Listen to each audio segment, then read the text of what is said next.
বিশ্বনবী পাগলের মতো একবার হাউজে কাউসারে যাবেন, একবার সিরাতে যাবেন, একবার পুলসিরাতের দিকে, একবার হাউজে কাউসারের দিকে পাগলের মতো দৌড়াতে থাকবেন।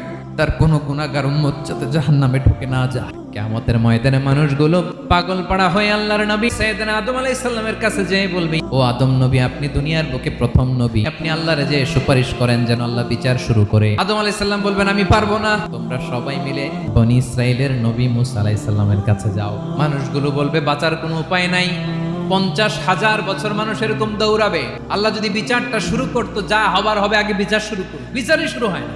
লোকেরা এবার পাগলের মতো দৌড়াতে দৌড়াতে সবাই এবার যাবে মুসা আলাইহিস সালামের কাছে, যেয়ে বলবে, ইয়া নবী আল্লাহ মুসা, আপনি যে একটু সুপারিশ করেন। আল্লাহর নবী মুসা বলবেন, মাফ করো, আমিও পারবো না, তোমরা আল্লাহর নবী ঈসা আলাইহিস সালামের কাছে যাও। ঈসা আলাইহিস সালামের কাছে যাবে, যে বলবে, নবী ঈসা, আজকের এই কঠিন বিপদের দিনে আপনি আমাদের সাহায্য করেন। আল্লাহর কাছে যে বলেন যেন